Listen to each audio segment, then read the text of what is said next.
Lux presents Hollywood.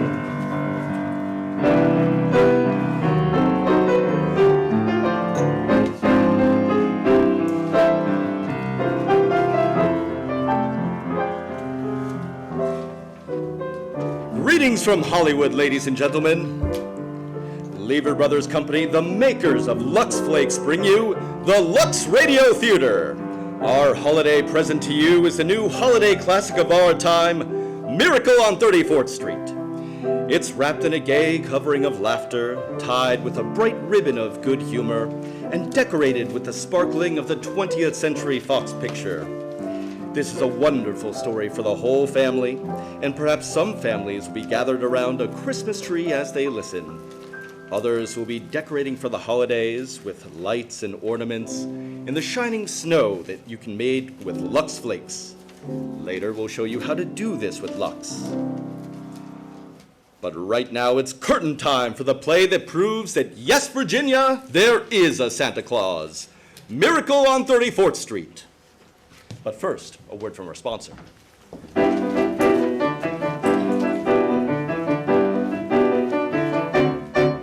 I'm Chiquita Banana, and I come to say bananas have to ripen in a special way. When they are flecked with brown and of a golden hue, bananas taste the best and are the best for you. You can put them in a salad, you can put them in a pie, any way you want to eat them, it's impossible to beat them. But bananas like the climate of the very, very tropical equator. So you should never put bananas in the refrigerator. See.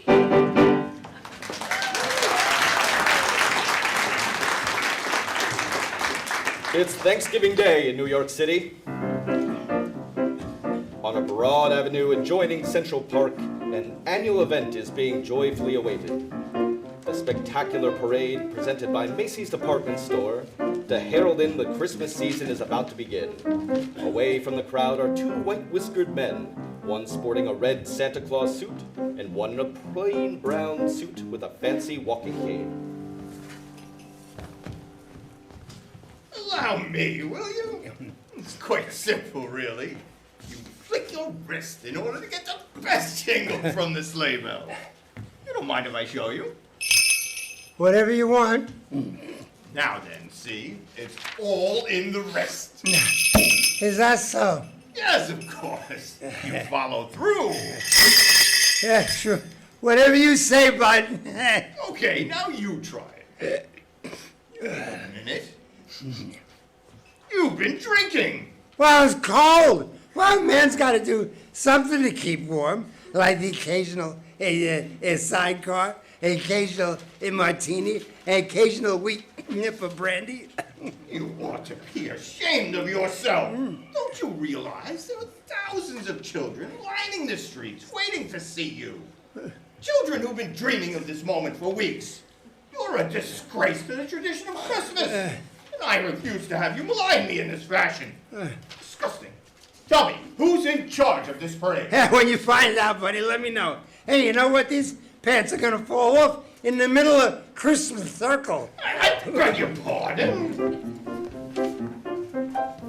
Doris Walker, head of the Macy's parade, observes this unfolding scene in horror.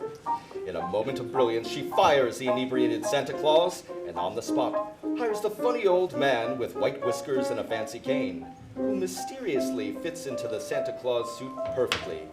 Mr. Shellhammer, Macy's public relations expert, arrives on the scene. He's simply wonderful, Mrs. Walker. Just look at him on that float.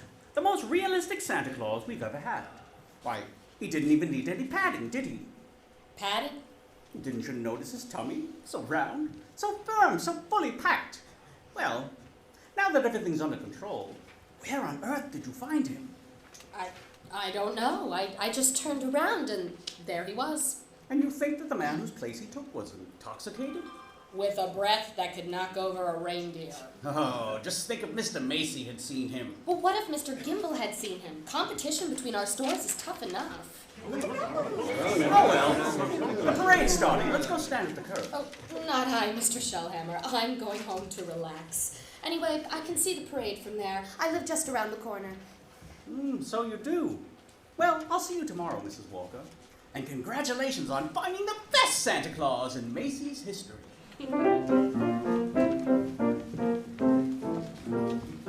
High in an apartment store over the Macy's parade route, Susan Walker, Doris Walker's young, precocious daughter, watches the parade with her neighbor, Mr. Fred Gailey. Certainly is a wonderful parade, Susan. Just look at that clown. Gosh, what a giant. Giant, Mr. Gailey?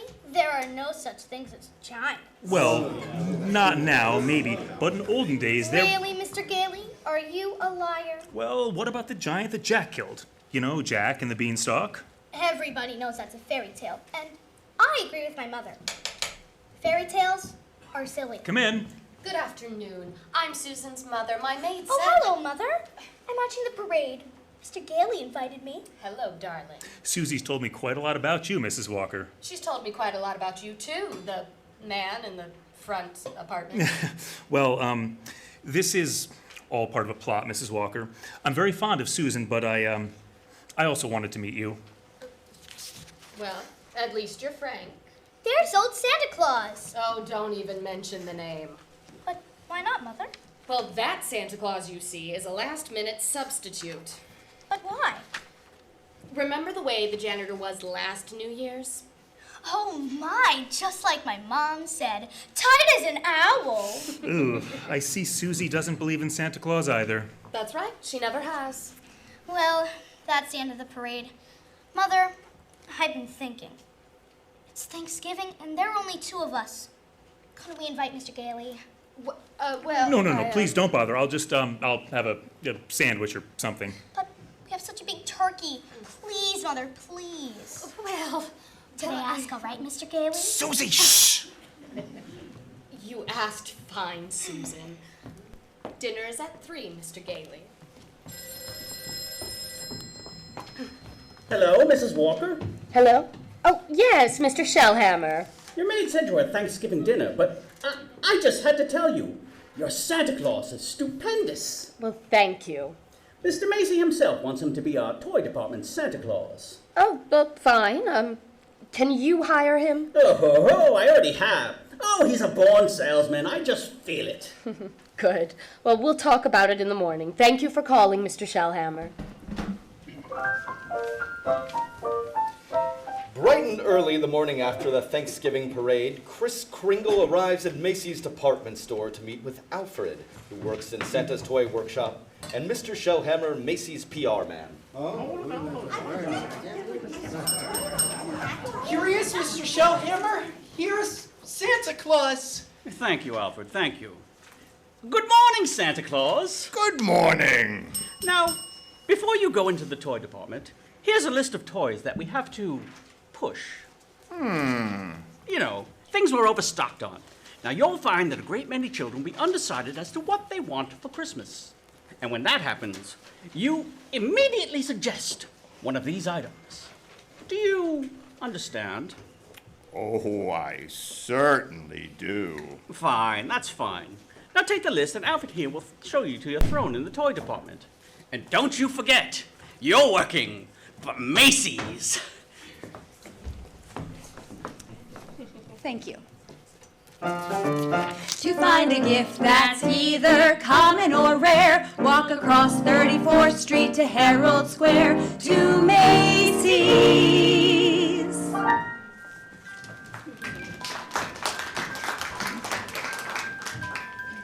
Are you really Santa Claus? Oh, well, of course I am. And what do you want for Christmas, little boy? I want a fire engine with a real hose that squirts real well water, and I won't do it in the house. I'll only do it in the backyard. I promise. And I promise you'll get your fire engine. You see, Mama? I told you he'd get me one. That's fine. That's just dandy. You wait here, Mortimer. Mama wants to thank Santa Claus for his help, personally. Yes, madam. Say, what's the matter with you? Now, what's the trouble? I told you before, didn't I? The kid wants a fire engine, but there isn't one to be had anywhere in this town. Macy's ain't got any. Gimbel's ain't got any. Nobody's got any. My feet are killing me, and you say, hoo, hoo, hoo, the kid gets a fire engine. But you can get those fire engines at Schoenfeld's, Lexington Avenue. Only $4.50. A wonderful bargain. Schoenfeld's? Yes. Hey, I don't get it. I follow the toy market very closely. No, I mean Macy's sending people to other stores. Yes. Are you kidding? Well, the one important thing is to make the children happy. Whether Macy's or somebody else sells a toy doesn't really matter. Don't you feel that way? Who, me? Yes. Oh, yeah, sure, only I don't know Macy's did. I don't get it. I just don't get it. Well, Mortimer, put down that rocket before I have to have another word with Santa. Who's next? Right this way to see Santa Claus. All right, little girl, you're next. Of course, little girl. You want some roller skates? Well, you shall have them too. Mommy's gonna give me some roller skates! And he has some fine skates here at Macy's, haven't you, Santa Claus? Oh, they're good skates, all right, but not quite good enough. Now, I left some really wonderful roller skates at Gimbel's. I'm sure Gimbel's has just what this good little girl wants.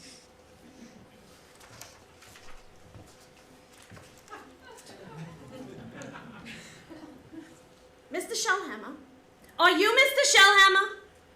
Gimbals? Gimbals. That's just what he did say. He said Gimbals. The sales lady said I should speak to you. Gimbals? I just wanted to congratulate you and Macy's on this wonderful new stunt you're pulling. Gimbals?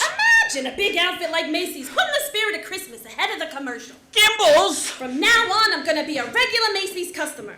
All right, Mortimer. I told you we're going. Mortimer, what did I tell you about that rocket? Gimbals! Thank you. When you need a lovely gift for her, be sure to come down to Gimbals.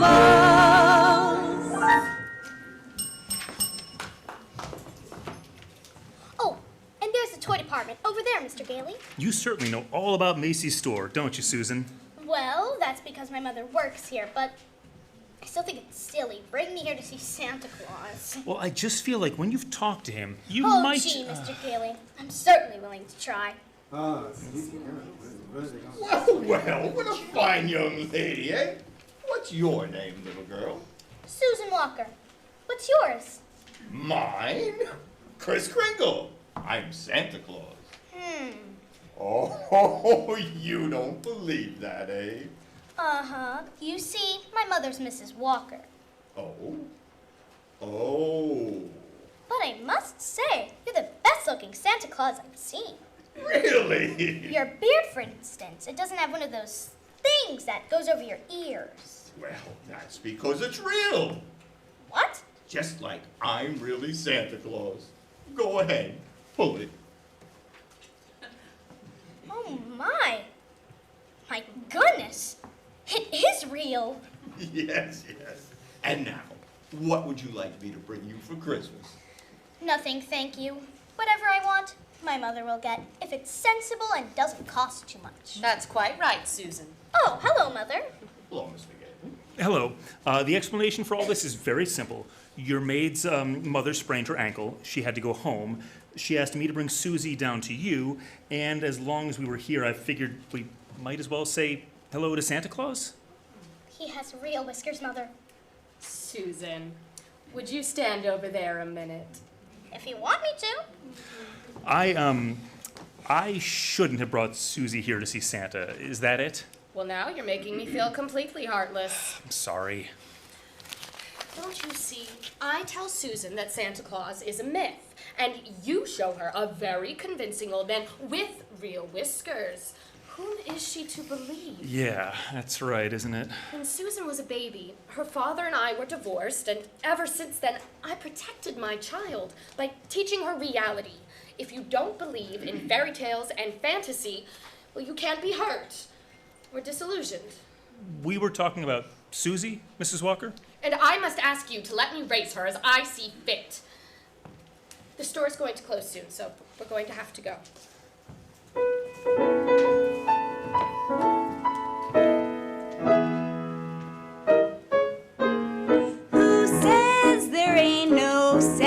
Claus. They'll have to eat their words because how come there's someone like you who says there are no wishing wells, fairies and elves and magic spells when dreams like ours come true. They laugh at us dreamers, ho ho and ha ha. Yet who but us dreamers have a lease on a shack in Shangri-La? Who says there ain't no Santa Claus? They'll have to eat their words because you see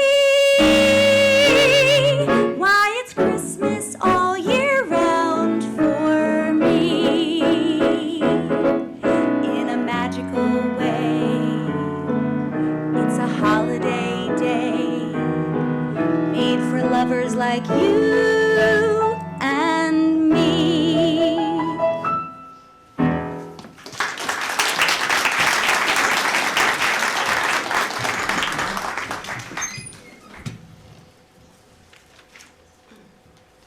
Alfred said you wanted to see me, Mrs. Walker. Oh, yes, come in. I'd be grateful if you'd please tell Susan that you're not really Santa Claus, that there actually is no such person. Mrs. Walker, not only is there such a person, here I am to prove it. No, you misunderstand. I want you to tell her the truth. Now, what's your real name? Kris Kringle, and I always tell the truth. Susan, I bet you're in the first grade. 2nd grade. Huh? I mean, your real name. That is my real name. My goodness, the 2nd grade. Very well. I have your employment card right here. I will look it up on that. That's a very cute dress you have on, Susan. It's from Macy's. We get 10% off. So, you always tell the truth, do you? Mm-hmm. Look at your employment card. Name, Kris Kringle. Address, Brooks Memorial Home, Great Neck, Long Island. You may call the home if you wish to confirm that, Mrs. Walker. It's a home for elderly gentlemen. Would you also like me to confirm this? What's that? Date of birth, as old as my tongue and a bit older than my teeth. Place of birth, North Pole. Now, really. Why, I believe you doubt me, Mrs. Walker. And this tops everything. Next of kin. Oh, that. Dasher, Dancer, Prancer, and Vixen. I'm sorry to have to do this, Mr. Kringle. But the Santa Claus we had 2 years ago is back in town, and I feel that we owe it to him to let him, come. Have I done something wrong? No. It's just that, we feel, excuse me. Hello? This is Mr. Shellhammer, Mrs. Walker. Drop whatever you're doing. Mr. Macy wants to see us immediately. I'll be right up. I'm afraid I'll have to be very abrupt with you. I have to see Mr. Macy. You'll be paid for the full week, Mr. Kringle, and I'll be sure to send the check to that address.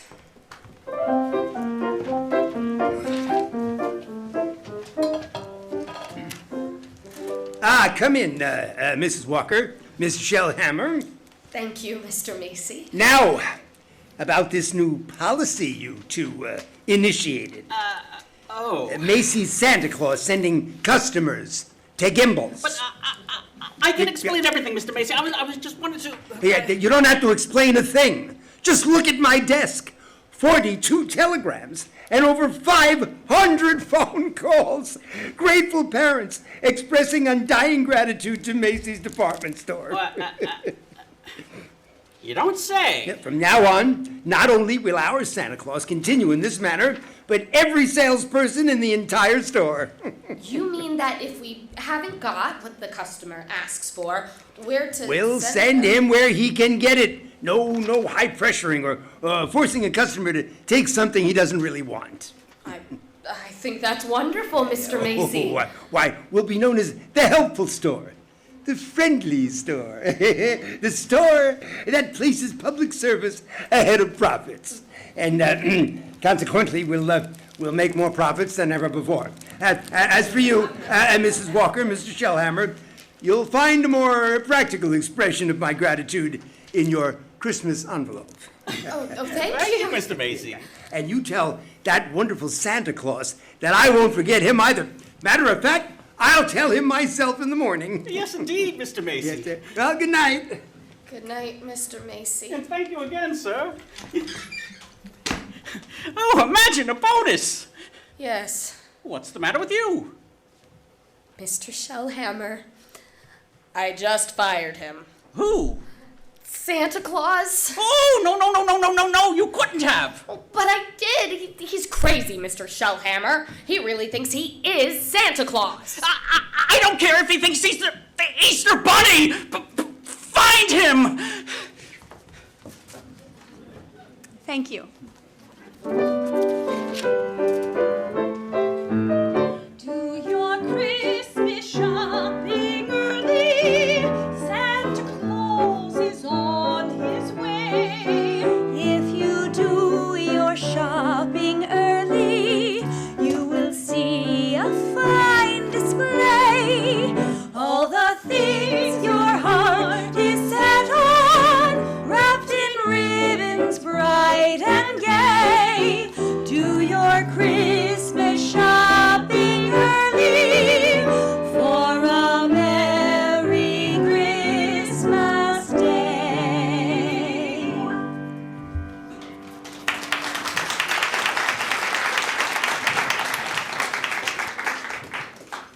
Act 2 of Miracle on 34th Street will continue in a moment. But first, we have a musical break from our lovely Cordettes, who are joining us from their usual spot at the Rainbow Room at Rockefeller Center.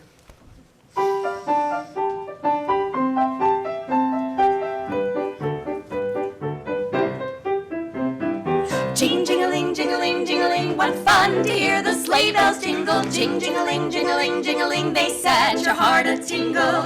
Jing-jing-a-ling, jing-a-ling, jing-a-ling, I love to hear our laughter mingle. Ha-ha! Ho-ho! Through the snow we go.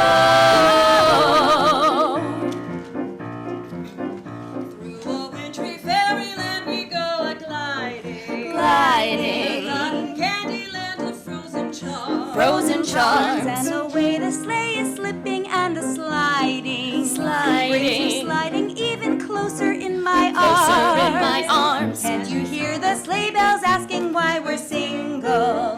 As we fly across the snowy hills and dales.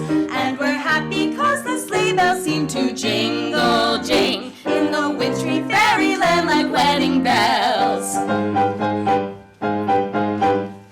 Jing-jing-a-ling, jing-a-ling, jing-a-ling, what fun to hear the sleigh bells jingle. Jing-jing-a-ling, jing-a-ling, jing-a-ling, they set your heart a-tingle. Jing-jing-a-ling, jing-a-ling, jing-a-ling, I love to hear our laughter mingle. Ha-ha, ho-ho, it's through the snow we go. Through a wintry fairyland we go Gliding, land of frozen charms. Sliding. You're sliding closer, can't you hear the sleigh bells asking why we're single? As we fly across the snowy hills and dales. And we're happy 'cause the sleigh bells seem to jingle, jing in the wintry fairyland like wedding bells. Jing-jing-a-ling, jing-a-ling, jing-a-ling, what fun to hear the sleigh bells jingle. Jing-jing-a-ling, jing-a-ling, jing-a-ling, they set your heart a-tingle. Jing-jing-a-ling, jing-a-ling, jing-a-ling, I love to hear our laughter mingle. Ha! Ho! Through the snow we go. Jing-jing-a-ling, jing-a-ling, jing-a-ling, jing-a-ling, jing-a-ling, jing-a-ling, jing-a-ling, jing-a-ling, jing-a-ling, jing-a-ling, jing-a-ling, jing-a-ling, jing-a-ling.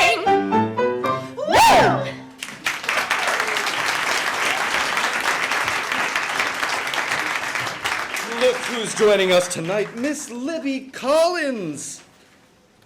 Well, Libby, have you given Santa your Christmas list? Yes, indeed, William. And number one on my list is a jaunty hat and a snappy suit with a little upstanding collar, just like the one Ingrid Bergman wore in Casablanca. Perhaps you'd better have the wardrobe mistress of Universal International show Santa what you mean. Well, I'm sure Humphrey Bogart could give him a good description. He found Ingrid very glamorous in every movie they made together. And what a villain Peter Lorre was in Casablanca. Mm-hmm. I was on the edge of my seat the whole time. Ingrid had these luxurious silk pajamas made for her break time while on that hot and dusty set. She loved them so much she had wardrobe make her 3 pairs. And she was delighted when they told her she could use Lux on them. That's about the easiest care in the world, especially now with the new tiny diamonds of Lux. Another triumph of the famous Lever Laboratories. These tiny diamonds are so much faster they burst into suds the instant water touches them and make wonderfully rich suds that last and last. Oh, don't the colors look marvelous when they're luxed? So fresh and new. So smart girls say they won't risk wrong washing methods.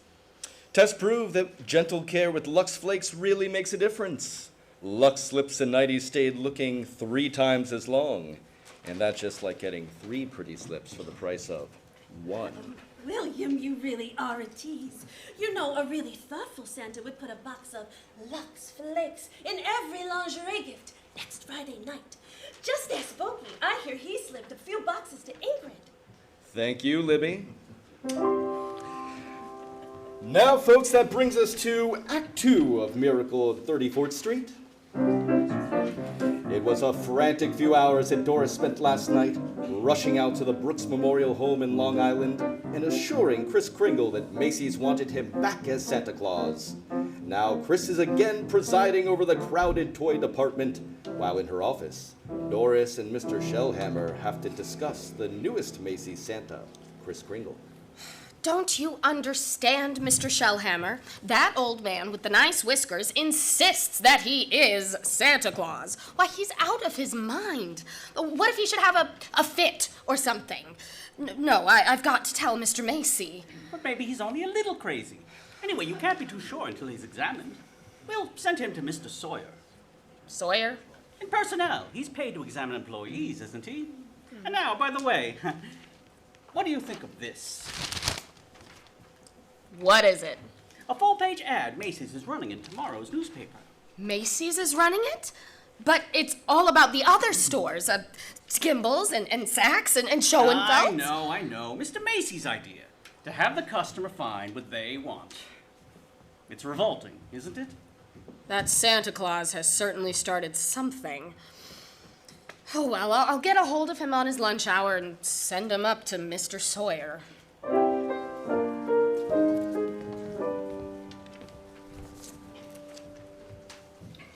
So I changed my clothes, Mr. Sawyer, and came right up. Oh, well then, that's your own beard, huh? Yes, yes. Interesting complex in back of there. Why do you carry a cane? I always carry a cane, Mr. Sawyer. Well, that is when I wear street clothes. I carved this cane out of the runner from one of my old sleighs. What's that? What's that? With a fine silver top. Who was the first president of the United States? Oh, give me a difficult one, like, who was vice president under James Monroe? I'm conducting this examination. The answer is Daniel D. Tompkins. Oh. Yes.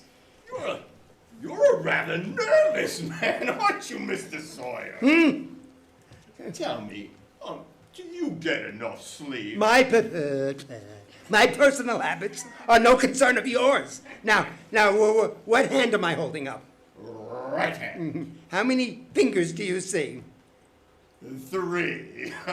Oh dear, you bite your nails too. Stand up. Now, if feet together, arms extended. Muscular coordination tests. I've taken dozens of these tests.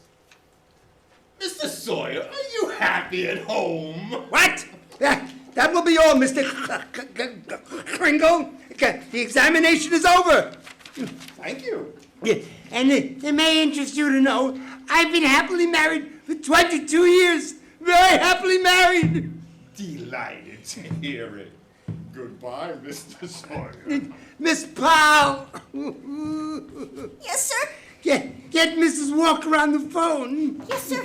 But your one wife, Mr. Sawyer, she's called 4 times already. Well, you can tell my big fat wife to shut up and mind her own business. Here's Mrs. Walker, sir.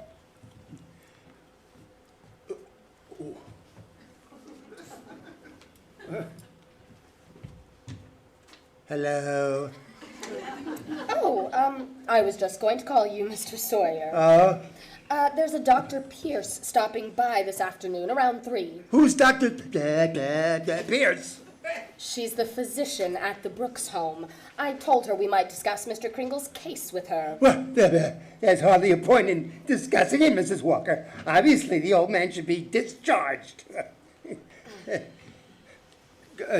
So, Dr. Pierce, Mr. Kringle should be dismissed immediately and sent to a mental institution. Oh, now, just a minute, Mr. Sawyer. But he's deluded, saying he's Santa Claus. It's a delusion for good. I found he only wants to be friendly and helpful. Well, his whole manner suggests aggressiveness. Look at the way he carries that cane. Miss Walker, naturally, I can't discharge that loony, so when he exhibits his maniacal tendencies, you please realize the responsibility is completely yours. Well, now I'm right back where I started. Mrs. Walker, I assure you Kris Kringle has no maniacal tendencies. But if there is the slightest of him causing any trouble... What trouble? Well, all that needs happen is a policeman asking his name, Kris Kringle, and clang, clang, Macy Santa Claus ends up in the psychopathic ward. Well, you can prevent that very simply. There must be someone at the store who can rent him a room. They can go to work together. I'd much rather he not take that Long Island train every day. You mean sort of take custody of him? Mm-hmm. Do you think Mr. Kringle would agree to that? Oh, I'm sure he'd agree to that. Well, in that case... Well, now let's see. Who do I know that could rent him a room? Meanwhile, back at Doris Walker's apartment, Susan and Kris Kringle are enjoying a quiet moment away from the hustle and bustle of Macy's toy department. I'm glad you're going to have dinner with us, Mr. Kringle. Oh, thank you, Susan. I'm also very glad you're going to live next door with Mr. Gailey. Oh? Why? Because you're nice to talk to. I say, what a fine young man that Mr. Gailey is, eh? Just think, allowing me to share his apartment. A mere stranger. He did it because Mother hinted to him. Oh, well, anyway, I'm very grateful. Shall I tell you what I did in school today? Oh, by all means. Any games? Yes, and a very silly game, too. Oh? They played zoo, and each child was supposed to be an animal. Oh, but Susan, they were just pretending. But that's what makes the game so silly. Oh, well, of course, in order to play games, you'll need an imagination. Oh, that's when you see things, but they're not really there, huh? Oh, yes, but, you know, to me, the imagination is a place all by itself. Now, you've heard of the French nation, Mm-hmm. And the British nation? Yes? Well, this is the imagination. A very interesting place, too. Now, how would you like to be able to make snowballs in summertime, eh? What? Or be at the Statue of Liberty in the morning, and in the afternoon fly south with a flock of geese? Oh, well, I'm quite sure I'd like it, but it's very simple, very. Well, anyway, look here. The next time they play zoo, you can be a monkey. But I don't know how to be a monkey. Don't you? I'll show you. Now first, you bend over a little, like this, see? Mm-hmm. And let your arms hang loose, see? Like this? Yeah, that's fine, fine. Now you put your hand here and start scratching, see? There, that's it. That's excellent, Susan. That's as fine a bit of scratching as I've ever seen. Yeah, now you start chattering. Chattering? Yes. Now listen. Woo, woo, woo, woo, woo. Ha, ha, ha, ha. See? Hoo-hoo, ha, ha, ha. Yeah, and keep scratching. Very important. Now look here, we'll do it together. Chatter and scratch and chatter. Woo-hoo! Ha, ha, ha. Woo-hoo! Ha, ha. Oh, that's fine, Susan, fine. You're doing beautifully. Beautifully, yes. Oh.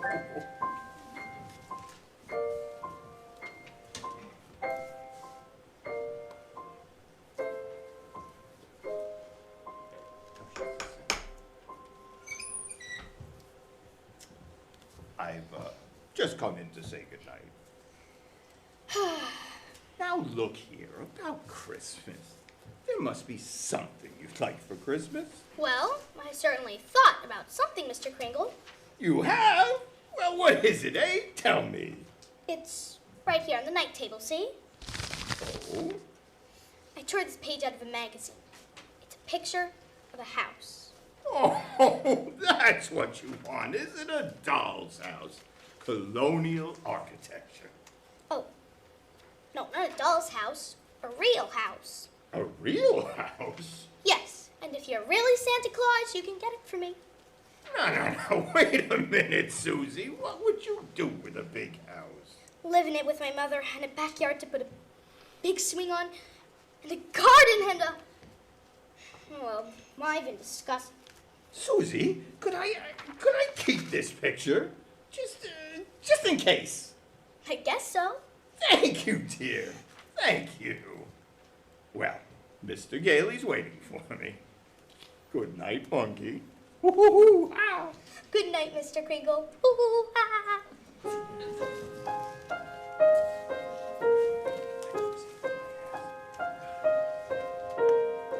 I'll be home for Christmas. You can count on me.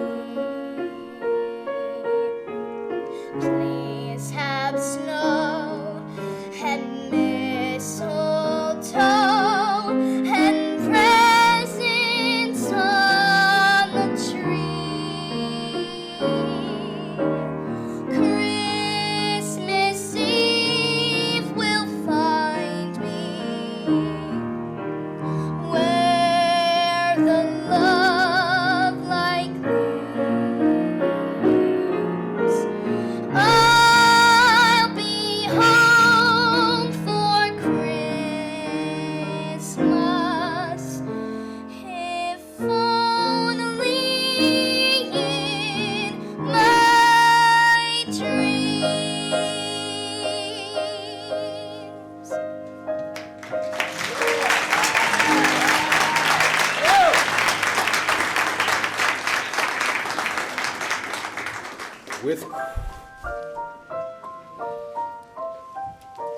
With Kris Kringle needing a new place to reside and Fred Gailey being a bachelor with room to spare, arrangements have been made, and much to Susan's delight, Fred and Kris are now roommates. Take whichever bed you want, Mr. Kringle. You're very kind, really. Tell me, Mr. Gailey, what is it you do for a living? Oh, I'm a lawyer. Haslip, Sherman, and McKenzie. And you like living here in the city? Well, it's convenient. But someday I'd like to get a place on Long Island. Not a big house, just one of those junior partner deals around Manhasset. Oh, one of those little colonial houses, eh? Yeah, a little colonial house would be swell. Good, yes. You're quite fond of Mrs. Walker, aren't you? A lot of good it does me. She lives in a cast iron shell that's just a little difficult to penetrate. Oh, you must try harder, Mr. Gailey. You know, Mrs. Walker and that child are a couple of lost souls, and it's up to us to help them, see? No. Yes, well, shall I turn out the light? No. I'm not going to be cheated out of this. You know, all my life I've wondered, and now I'm going to find out. So, tell me, does Santa Claus sleep with his whiskers inside or outside the covers? Oh, outside, of course. Outside, by all means. The cold air makes them grow. Thank you very much. Meanwhile, back at Macy's department store, Mr. Macy has a few thoughts. Come in, Mrs. Walker, come in. Thank you, Mr. Macy. I've just heard something very exciting. You have? Well, let me tell you something very exciting. Our policy of being kind to customers has tripled our sales. Now, what do you think of that? That's wonderful, Mr. Macy. And, Gimbals thinks it's wonderful, too. Gimbals. Gimbals are adopting the same policy. Ah, is that so? And it gives me an idea. As long as Gimbals are doing the same thing, why not some pictures for the newspaper? Pictures? Yes. You and Mr. Gimbal shaking hands. Shaking hands? R.H. Macy and Gimbal? Well, yes. Yes. Yes. Why not with Santa Claus? It's a great idea, Mrs. Walker. Macy and Gimbal shaking hands. Well, that's enough photographs. Thank you, gentlemen. Thank you very much. Mr. Gimbal? Well, now, looky here, R.H. Now, let's go over to my store and take some real good pictures, huh? Yes, just a minute. I have to give something to Santa Claus. This is for you, Mr. Kringle. A check in recognition of all your good work. Mr. Macy, why, that's most kind of you. My. Well, I didn't know you were that generous, R.H. Well, that's quite a check. What are you all going to do with it, Mr. Kringle? Well, I have a friend, Dr. Pierce, and she needs a new x-ray machine. Well, why not buy the machine at the store? It's 10% discount. Nonsense. You mosey on over to Gimbals. I'll furnish it at cost. Oh, keep it up, gentlemen, keep it up. At this rate, my friend will get a whole new hospital.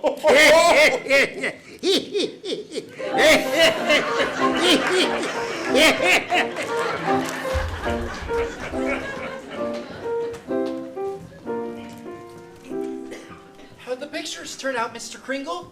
Fine, Alfred, fine. How about a game of checkers during lunch, eh? Not today, Kris. I don't feel so good. Oh? What's the matter, Alfred? Nothing much.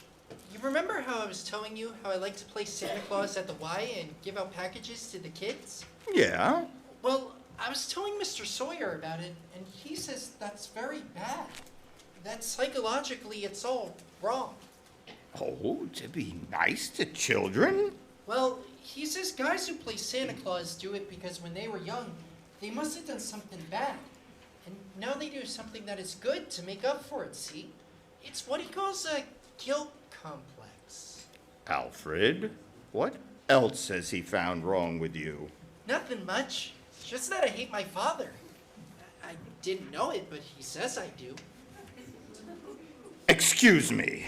Hey, ain't you gonna have lunch? Later. Right now, I have an appointment with Mr. Sawyer. Well, what do you mean, breaking into my office like this? Are you a licensed psychiatrist? Well, what business is it of yours? I have great respect for psychiatry and great contempt for meddling amateurs who go around practicing it. Oh, shut up. You ought to be horsewhipped. Taking a boy like Alfred and filling him up with all kinds of complexes and phobias and every kind I think I'm better equipped to judge that than you. Just because Alfred wants to be kind to children, you tell him he had a guilt complex. Yes, having the same delusion you couldn't possibly understand. Oh. Don't you wave that cane at me. Either you stop analyzing Alfred, or I'll go straight to Mr. Macy and tell him what a contemptible fraud you are. Oh, go on. Go and get out of here before I have you thrown out. There's only one way to handle a man like you. Perhaps this will knock some sense into you. Oh, my head. Day, Mr. Sawyer. Miss Paul, get me the police. Bring me Mrs. Walker. Get me the psychopathic ward at Bellevue Hospital.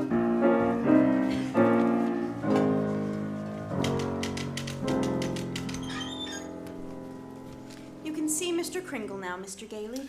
Thank you, nurse. Hello, Fred. Hello, Kris. Kris, I've been speaking to the doctors. They said they've given you some tests. Oh, yes. Same old tests. Except this time you failed to pass them. Kris, you deliberately failed. Why? Why? Well, because I had great hopes, Fred. I had a feeling Mrs. Walker was beginning to believe in me, and now I discover she was only humoring me all this time. But this wasn't Doris's idea at all. Mr. Sawyer sent you up here before she even knew about it. But why didn't you come to me and explain things? Because she didn't want to hurt you. Oh. Well, it's not just Mrs. Walker. Well, take Mr. Sawyer, for example. He's contemptible, deceitful, dishonest. He's out there, and I'm in here. Well, if that's normal, I don't want it. But you can't just think of yourself, Kris. What happens to you matters to a lot of other people. People like me, who believe in what you stand for, and people like, well, Susie, who are just beginning to. Kris, you're letting us down. I'm afraid maybe you're right. Well, of course you're right. I ought to be ashamed of myself. Come on, let's get out of here. Whoa, wait a minute. You flunked your mental examinations, but good. Oh, yes, I did. Well, you're a lawyer. You fix it. Kris, I can't just wave a lawyer wand around and Now, make it... I won't let you down, and you won't let me down. Oh, Kris, take it easy. Look, there'll have to be a hearing. If you're going to be committed, it has to be before a judge. Well? Well, if I can do anything at all, it'll have to be in the courtroom. Now sit tight, Kris. I'll get an idea. I have to get an idea. Back on 34th Street, things are getting a bit heated at Macy's department store. You sent for me, Mr. Macy? Yeah, I certainly did, Mr. Shellhammer. I brought my family to our toy department to see our Santa Claus. And our Santa Claus isn't there. He's in Bellevue. Yes, Mr. Macy. Because he's a lunatic. Yes, sir. A lunatic. Lunatic, my foot! Now you listen to me, Shellhammer. You get that case dropped right away, or you'll have a lump to match the one Sawyer got. But it's out of my hands. Mr. Kringle goes to court in the morning. Yeah, well, you just see that he's back in the toy department by this afternoon. Now get out of here! Afraid that his job is on the line, Mr. Shellhammer confronts the psychiatrist, Mr. Sawyer, and tells him to get the charges against Kris Kringle dropped pronto. Mr. Sawyer goes to see Fred Gailey to see if the situation can be rectified before everyone gets fired. Oh, Mr. Gailey, Mr. Gailey. Yeah? I've been looking all over for you. I'm Mr. Sawyer. Oh, so you're Sawyer. Yes, I am. I was just speaking to the court clerk, and he said you represent Mr. Kringle. Well, I represent Mr. Macy. Well, then I'll see you in court. No. That's what I wanted to speak to you about. Now, Mr. Macy would like to drop the whole case right now. You see, we're most anxious to avoid any publicity. No publicity, is it? Well, that is very interesting. Oh, then you'll cooperate. You know something, Sawyer? You've just given me the idea that I've been searching for. Oh, good. Yeah, if I'm going to win this case, I'm going to have public opinion, and plenty of it. And publicity is just the way to do it. Thanks, and So long, Mr. Sawyer. Mr. Gailey! Mr. Gailey!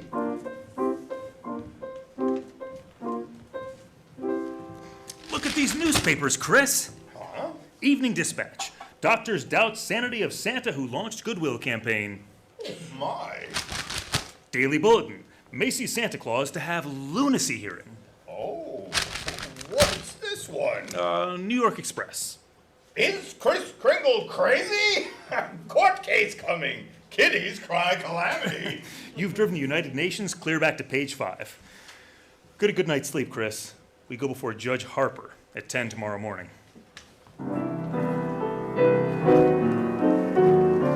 Our stars will return with Act 3 of Miracle on 34th Street in a moment. But before they return, Libby Collins wants to tell you about the wonderful way to decorate your Christmas tree, as we promised at the beginning of the show. You can give your tree that fresh from the woods look by covering it with real-looking snow you make yourself from that box of Lux Flakes. So many people have asked for the Lux recipe for Christmas snow that we gave last week. We'll repeat it tonight. Listen closely. Take a large box of Lux Flakes. Gradually add 2 cups of lukewarm water and beat with an egg beater until it has the consistency of thick whipped cream. Then with your fingers, spread the mixture over the branches of the tree, and that's all. This snowy covering dries quickly. It won't melt and last as long as the tree. I don't know. Ask your dealer for a copy of this Christmas snow recipe. I don't know of any decoration that costs so little yet does so much for your tree. It looks lovely used just with tree lights, or you can add your usual ornaments if you prefer. Try it on your mantle decorations and table arrangements too. It gives them a very professional look. And makes the whole house look more Christmassy. Now, I'll repeat the recipe. Take a large box of Lux Flakes. Gradually add about 2 cups of lukewarm water and beat with an egg beater. While moist, spread the mixture along the branches. If you want extra glitter, shake on some shiny, artificial snow before the mixture dries. As the children help, they'll love doing it, and they'll love decorating that tree. Thank you, Libby. Now, direct from the Rainbow Room, the lovely Cordettes.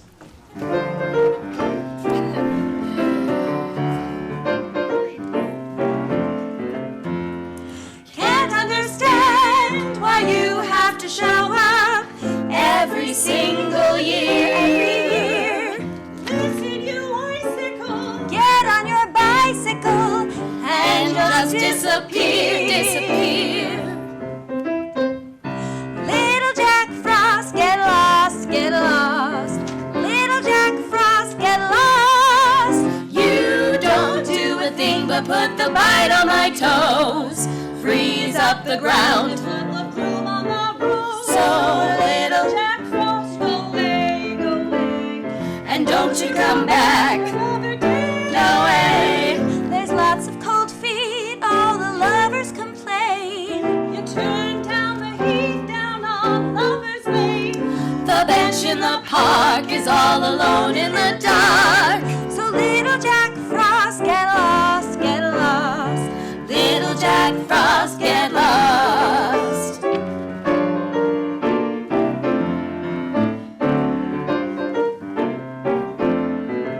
So little Jack Frost, get lost, get lost. Little Jack Frost, get lost, get You lost. don't do a thing but put the bite on my toes. Oh, you freeze up the ground and take the bloom from the rose. So little Jack Frost, go away, go away. And don't you come back. No way. There's lots of cold feet, all the lovers complain. You turn down the heat down on Lover's Lane. The bench in the park is all alone in the dark. So little Jack Frost, get lost, get lost. Little Jack Frost, get lost, get lost.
for Christmas.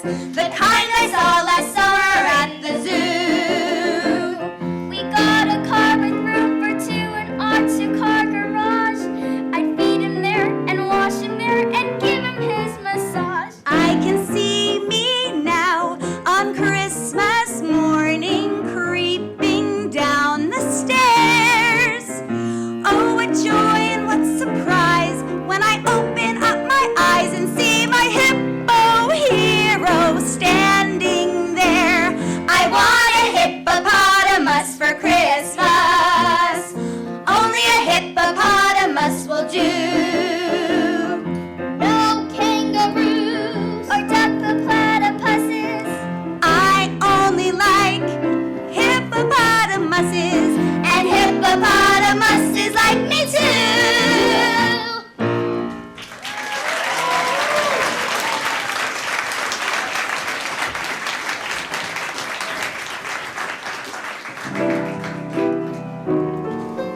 And the curtain rises on the third act of Miracle on 34th Street. For a few weeks, a jolly elderly man named Kris Kringle has been working minor miracles as Macy's Santa Claus. But now his sanity has been seriously questioned, and in a crowded courtroom, Judge Harper listens patiently as Assistant District Attorney Mr. Thomas Mara summons Kris to the witness stand. Now, this is not a trial, Mr. Kringle. This is only a hearing, so you don't have to answer any questions. Now then, where do you live, please? Well, I suppose that's what this hearing will decide, won't it? Mr. Kringle, do you believe that you are Santa Claus? Of course I do. That's all, Your Honor. The state rests its case. Well, Mr. Gailey. Your Honor, Mr. Mara contends my client is not sane because he believes he's Santa Claus. An entirely logical conclusion. Anyone who thinks he is Santa Claus is crazy. Your Honor, you believe yourself to be Judge Harper, yet no one questions your sanity because you are Judge Harper. Mr. Kringle is the subject of the sanity hearing, not I. Well, Your Honor, I intend to prove that Mr. Kringle is Santa Claus. Mr. Mara, I thought you said this was a cut and dry sanity hearing. I thought it was, Your Honor. In view of Mr. Gailey's statement, I'll have to review the entire background of this case. Court's adjourned till tomorrow morning.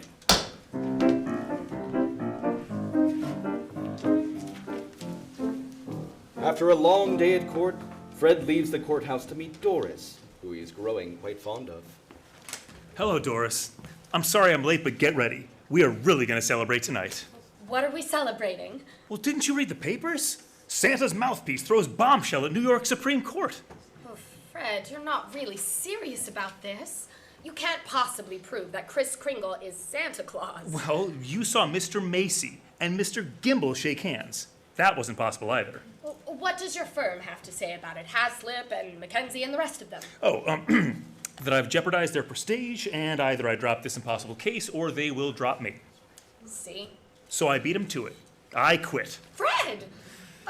You threw away a career because of a sentimental whim? Well, I'll open my own office. And what kind of clients will you get? Oh, probably a lot of people like Kris. People are being pushed around. That's the only fun in law anyway. Doris, look. Don't you have any faith in me at all? No, it's not a question of faith. It's just common sense. But faith is believing in things when common sense tells you not to. It's not just Kris that's on trial. It's everything he stands for. It's human kindness and love and dignity. Fred, listen to me. We've seen each other a lot these last couple of weeks, and, well, I've become quite fond of you. And we've talked about some marvelous plans, haven't we? But then you do this. You go on an idealistic binge. You throw away your security and expect me to be happy about it. And I expect too much. Is that it? Well, I guess that's that. Good night, darling.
Yes, this is Mr. Mara. Well, can it wait until tomorrow? A meeting to... Who's been subpoenaed? Well, how do you think I feel about it? I'll talk to you tomorrow. Who's that, dear? R.H. Macy's been subpoenaed. Oh, my. Those reporters, they make me look like a sadistic monster who likes nothing better than to drown pussycats and tear wings off butterflies. Quiet, dear. Tommy's still awake. Oh, yeah. It'd just break his heart if he knew what his father was doing. I'm doing my job as assistant district attorney. Well, I'm not so sure that I agree with them. Mr. Kringle looks like a very nice old man, and I don't see why you keep persecuting him. I'm not persecuting him. I am prosecuting him. And I like the old man too, but there's nothing I can do about it. You know something, Thomas? Sometimes I wish I married a butcher or a plumber. Well, if I lose this case, it's very possible that you'll get your wish. R.H. Macy. I wonder what he's gonna pull tomorrow. The next day, the courtroom was packed with reporters, all waiting to see if Kris Kringle was really Santa Claus. Proceed with the witness, Mr. Gailey. Now then, Mr. Macy, if you recognize the defendant, please tell us who he is. Well, yeah, Kris Kringle, of course. Do you believe him to be of sound mind? Sound mind. I wish I had a dozen just like him. Mr. Macy, you are under oath. Do you believe that man is Santa Claus?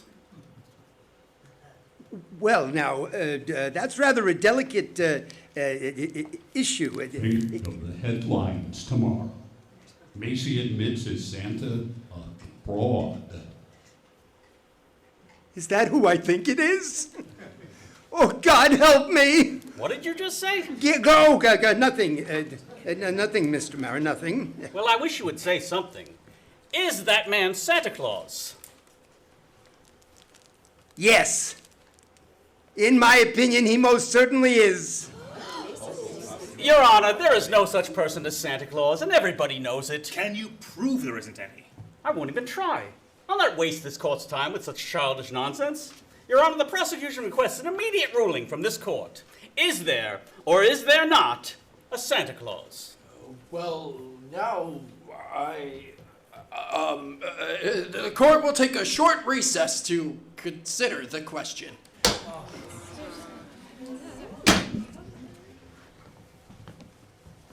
Hello, Judge. Why, Charlie, what are you doing here? Well, can't an old friend visit you in your chambers? And if you ask me, you never needed a friend like you do now. This Kringle case? I certainly don't see what they're making such a fuss about. Oh, Henry, that's Santa Claus you got out there, on trial for lunacy. His case is dynamite. You're coming up for re-election soon. Charlie, you know what happened last night?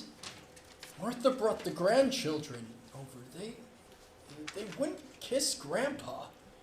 They wouldn't even talk to me. Well, you see what I mean. Now, if you rule that there's no Santa Claus, you better start looking for that chicken farm right now. I'm a responsible judge. How can I seriously rule that there is a Santa Claus? Because of what happens if you don't. Kids read about it, and they don't hang up their stockings. And now what happens to all the toys that are supposed to be in them stockings? Nobody buys them. Oh, the toy manufacturers. Are they going to have to lay off employees? Oh, and by now, you've got the AFL and the CIO against you. Oh, and they're going to say it with votes, see? Ooh. And the department stores, they're going to love you too. Oh, yes, Sir Henry. And what about the Salvation Army? Whoa, they got a Santa Claus on every street corner. They take in a lot of money to help the poor. But you go ahead, Henry. You go in there and you rule there ain't no Santa Claus. But if you do, you can count on getting just 2 votes. Your own and that district attorney out there. What vote, Charlie? He's a politician. Oh, well, let's get this over with. The question of Santa Claus seems to be largely a matter of opinion. The tradition of American justice demands a broad and unprejudiced view of such a controversial matter. But, Your Honor. This court, therefore, intends to keep its mind open. We shall ask for evidence on either side. But the burden of proof clearly rests with my opponent. Can he produce any evidence to support his view? If Your Honor please, I can. Will Thomas Mara please take the stand? Who, me? No. Thomas Mara Jr. I believe he and his mother are both in court today. Hi, Papa! Hi. Tommy, do you believe in Santa Claus? I sure do. Gosh, he gave me a brand new sled last year. Now, what does Santa Claus look like, Tommy? Well, there he is, sitting right over there. Your Honor, I protest. Overruled. Tell me, Tommy, why are you so sure there's a Santa Claus? Because my papa told me so. Didn't you, Pop? Thank you, Tommy. You can go back to your mother now. See you later, Papa. You certainly will. Your Honor. Don't forget Santa Claus. This year, I want a football helmet. Oh, you'll get it, Tommy. Mr. Kringle, if you don't mind. I'm sorry, sir. Your Honor, the state of New York concedes the existence of a Santa Claus. But in so conceding, we demand that Mr. Gailey stop presenting personal opinion as evidence. We insist he submit authoritative proof that Mr. Kringle here is the one and only Santa Claus. Well, Mr. Gailey, are you prepared to show that Mr. Kringle is Santa Claus on the basis of unprejudiced authority? Well, sir, no, not now. I need a little time. Why not now? Tomorrow, Your Honor? Very well. Court's adjourned till tomorrow morning. Oh, brother.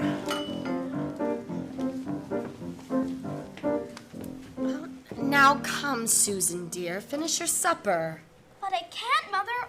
All those things they're saying in the newspapers about Mr. Kringle and Mr. Gailey. Well, they're having this trial because, well, he says he's Santa Claus. He's so kind and nice and jolly. He's not like anyone else I know. He must be Santa Claus. You know something? I think you're probably right. Is Mr. Kringle sad now, Mother? I'm afraid he must be. Then I'll write him a letter. Maybe that'll make him feel better. I'll cheer him up. Oh,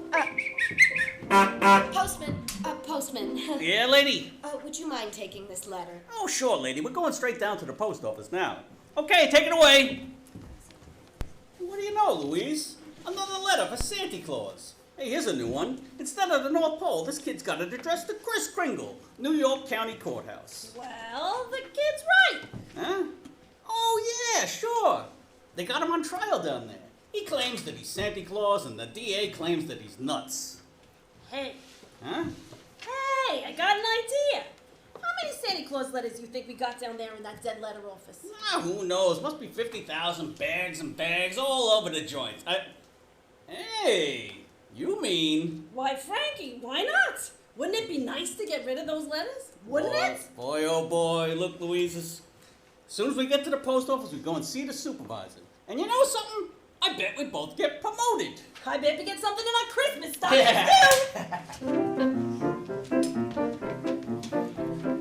Back at the courthouse, the proceedings are winding down, and the spectators and reporters anxiously await the verdict. Is Kris Kringle truly Santa Claus? And since the defense has failed to submit one shred of proof that Kris Kringle is the one and only Santa Claus, and since tonight is Christmas Eve, I ask Your Honor that this hearing be terminated without further delay. I protest. I do have evidence. 5 minutes ago, you said you didn't. During Mr. Mara's oration, the bailiff handed my client the evidence I refer to. What evidence? This letter, Your Honor. Yes, Mr. Kringle? It's from Susan Walker. She believes in me. This letter means more to me than anything in the world. That letter, Your Honor, was delivered by the United States Post Office, an official agency of the federal government. The Post Office Department is one of the largest businesses in the world.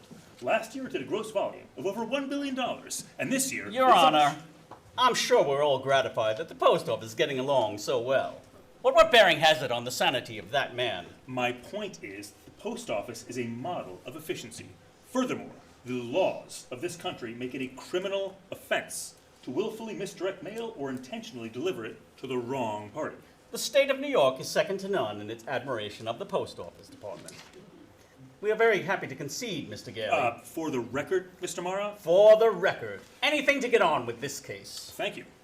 Your Honor, that letter just received by Mr. Kringle is proof positive that One letter is hardly positive proof. I have further exhibits, Your Honor, but I hesitate to produce them. Come, Mr. Gailey, put them here on my desk. Your Honor, I don't think... I said put them on my desk! All right, boys, bring them in. What's going on here? Who are you? How did you get in Your here? Honor, what is this? Empty those mail sacks on Judge Harper's desk. What? Bring them all in or be fined for contempt of court. No, just a second here. We'll do it, Your Honor. Through rain, through sleet, through courtrooms, anything. We deliver. On the good judge's desk, if you please. Mr. Gailey! Your Honor, every one of those letters in every one of those mail sacks is addressed to Santa Claus. The post office delivered them. Therefore, the post office department recognizes Kris Kringle to be the one and only Santa Claus. Since the United States government declared this man to be Santa Claus, this court will not dispute it. Hooray! And for heaven's sake, get this mail out of my courtroom! So as soon as I got out of court, I came straight to Macy's to see you, Doris. I wanted to tell you how much Susie's letter meant to me. Oh, Kris, I'm so glad you won. Oh, well, we're having a big Christmas party at the Brooks home tomorrow. I'd like so much to see you and Susie there. We'll be there, Kris. Oh, well, Kris, couldn't you come home now and have dinner with us? Now? Tonight? Me? My goodness, Doris. It's Christmas Eve.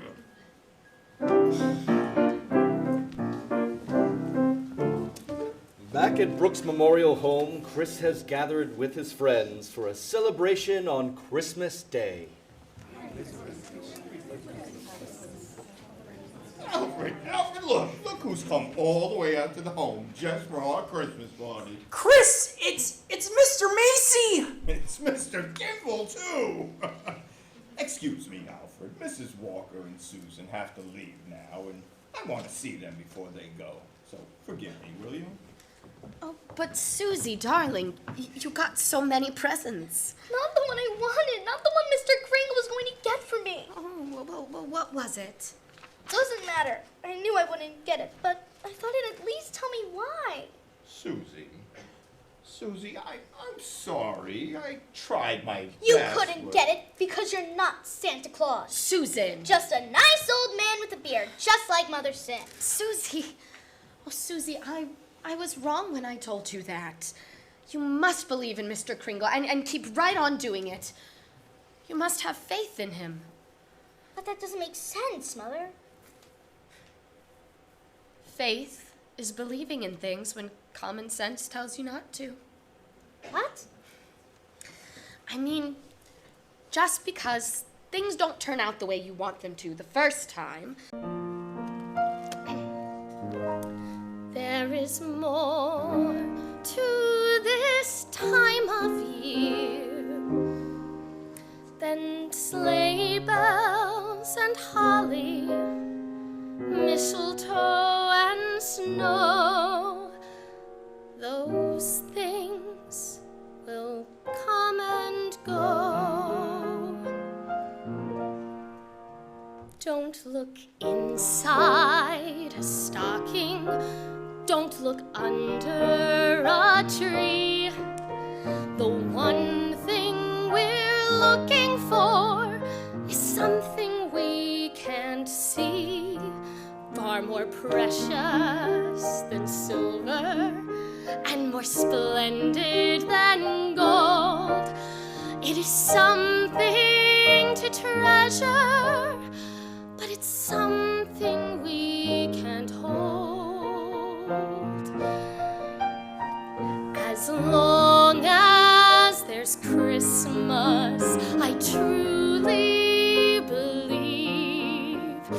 that hope is the greatest of the gifts we'll receive.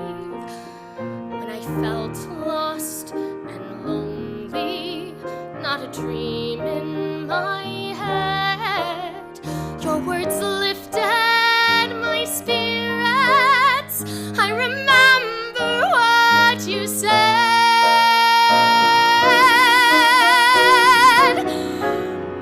As long as there's Christmas, I truly believe that hope is the greatest of the gifts we'll receive. As long as our guiding star shines above, there'll always be Christmas. So there always will be a time when the world is filled with peace and love.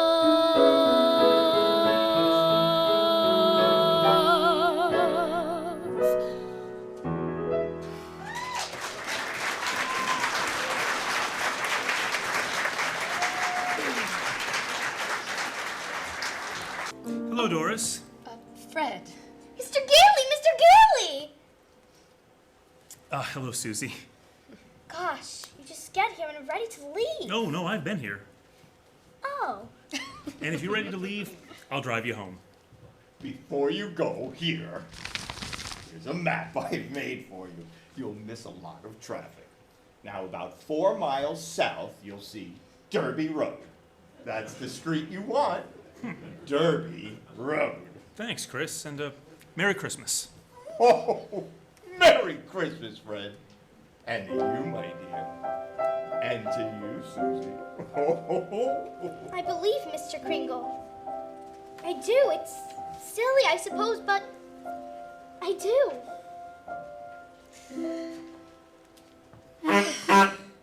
I don't understand it, Fred. The map Kris gave definitely says Derby Road, Port Washington, New York. Well, we've been on Derby for some time Stop now. the car! Oh, stop the car, please! Susie, what is it, darling? What's the matter? There it is! The house! Susie! What in the world? Well, she's running into that house. Well, at least there's no one home. It's brand new. It's just been built. Yeah, for sale, it says. For sale. What on earth is that child up to? Susie! Hey, Susie! Here I am, upstairs! Now come right down. You know you shouldn't run around in other people's houses. That's strange. Yeah, I'll say. No, I mean this house. I've seen this house somewhere. Maybe in a magazine or... Mother, it's our house. It's the one he asked him for, Mr. Kringle. Mr. Kringle? I know it is. Oh, you were right, Mommy. You were right. Susie? Mommy told me that if things didn't work out just the way you wanted them at first, you still gotta believe. And I kept believing. You were right, Mommy. Mr. Kringle is Santa Claus. Susie. Oh, Susie, now where are you going? And back to see if there's a swing. There is one. Oh, there is one. You told her that? About believing?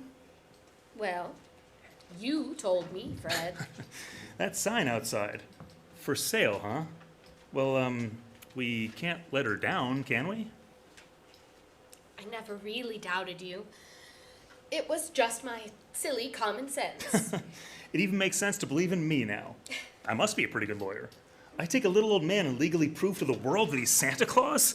Now, you know that couldn't be... Oh, Fred! What's the matter? There, in the corner by the fireplace. Oh, no. No. It can't be. It couldn't. A cane.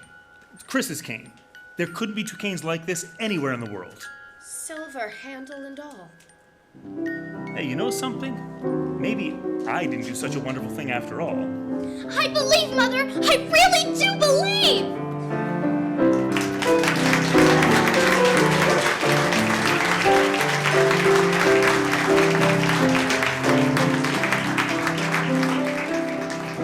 Well, folks, that brings us to the conclusion of our program. Traditionally, this is the time for an old American custom, going home for the holidays, the magic of Santa Claus, peace on earth, and goodwill among men. On behalf of Lever Brothers Company, I wish all of you the happiest of holidays. This is your producer, William Keeley, signing out. Good night from Hollywood.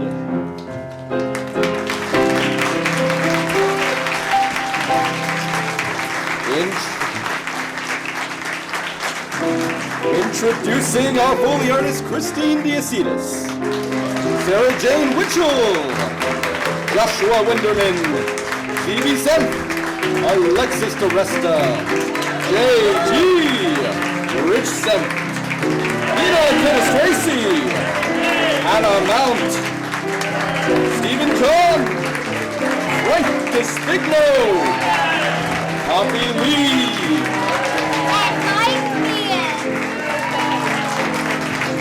and our music director, David Barnett.